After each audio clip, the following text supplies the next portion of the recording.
विजु जनता दलर सभापति एवं आम समस्तंकर प्रेरणार स्रोत श्रीजुक्त नवीन पट्टनायक सार को मोर प्रणाम।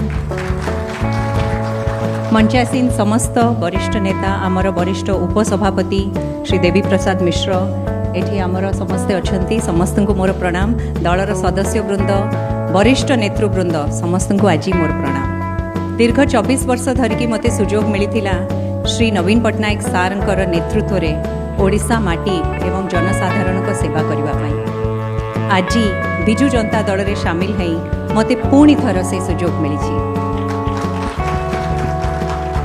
मो पाई श्री नवीन पट्टनायक हेले मोर प्रेरणा। 2001 रे जेतेबेले ओडिशा रे बन्या हेतिला मो सेतेबेले प्रोबेशनर थिली। 25 वर्षर आदर्शवादी जड़े युवती आमको आठमल्लिक पठाइथिला एवं कुआइथिला गोटे रिपोर्ट प्रस्तुत करिया पई आउ तत्कालीन मुख्यमंत्री नवीन सार को पाखरे प्रस्तुत करिया पई से रिपोर्ट लिखु। आमे आसिलु सेटा थिला मोर प्रथम साक्षात्कार सार को संगे। बहुत गंभीरता सह सार रिपोर्ट को देखिले, प्रश्न पचारिले। आज भी मते से दिन मने अछि।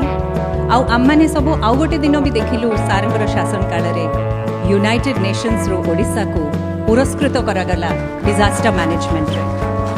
सारा विश्व मानिला ओडिशार disaster management model. New York Times रे लिखा हैला how do you save a million people from a cyclone, learn from Odisha. 2005-6 रे मु सुंदरगढ़ रो जिलापाल थिली। सेतेबेले मध्याह्न भोजन रो दरदाम रे टिके वृद्धि हेतिला। सार को आमे गोटे प्रस्ताव देलु डाली किंबा तेल न बढ़े कि आमे अंडा इंट्रोड्यूस करबा। सार सेतेबेले तुरंत मंजूरी दे देथिले और बिस्रार गोटे स्कूल रे आसिकी सेही कार्यक्रम को इनॉग्रेट करथिले। एवं सार सेतेबेले हमको कहिथिले कि पिला माने हेले ओडिसार भविष्यत, सबु बेले तांको गुरुत्व दबा कथा। छोट छोट स्कूल पिला माने तांकर आदर और स्नेह मु देखिथिले। ममता योजना भी सेमती आरंभ कले सार। दिने डाकिकी हमको पचारले महिला शिशु विभाग रो अधिकारी मानकू काम करुथिबा बाहरी काम करुथिबा महिला मानकर तो मेटर्निटी लीव अछि, आम गाँ रे रहिथिबा महिला मानकर कोन? आमे तुरंत प्रस्तुत कलु, ड्राफ्ट नेकी गलु सार को पाखरे। सार सबु कंडीशन काटी देले और कहले मातृत्व सुरक्षा पे किछि एलिजिबिलिटी दरकार नाही, दुईटी पिलार कटकणा दरकार नाही, यूनिवर्सल करंतु एटाकू।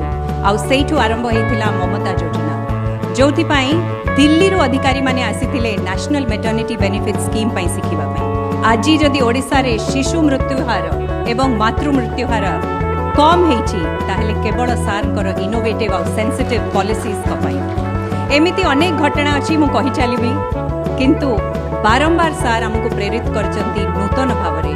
मिशन शक्ति भलिया महान सशक्तिकरण कार्यक्रम रो प्रेरणा भी नवीन सर। तांको शासन काल रे गोटे ओडिया लोक ओडिसार बासी मुंड टेकिकी सम्मान सहित गर्व सहित तार जीवन यापन करुथिला।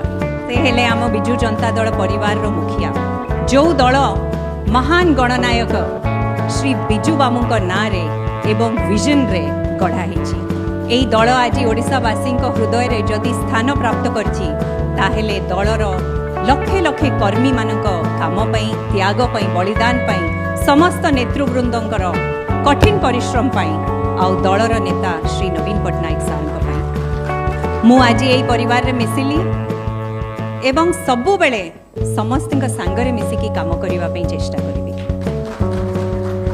भगवान श्री कृष्ण कहिथिले भगवत गीता रे कर्मण्येवाधिकारस्ते मा फलेषु कदाचन। सेही कथाटी की मने करिकी गोटे साधारण मध्यम वर्ग परिवार रो गोटे साधारण झियोटी आईएएस हबार स्वप्न देखिथिला। पिता केन्द्रापड़ा जिलार पट्टामुंडई ब्लॉक रो बल्लुरिया गाँव रो पिला।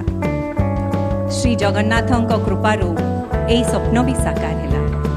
मते सुजोग मिलिला मो निज मातृभूमि रे आसिकी काम करिवा पई। मते सुजोग देले श्री जगन्नाथ नवीन पट्टनायक सार को भलिया नेतृत्व को अंडर रे काम करिवा पई। आज भी मो सेई श्लोक को मने रखिछि, जोठी काम करिछि ओडिसा रे निष्ठा और समर्पण भाव रे काम करिछि। आगो को भी मो आपण मान समस्तଙ୍କ संगरे श्री जगन्नाथଙ୍କର कृपारू आम दलर सबु सदस्य मानकर आशीर्वाद रू श्री नवीन पट्टनायक नेतृत्व रे सेही निष्ठा और समर्पण रे काम करिबे। धन्यवाद। जय जगन्नाथ।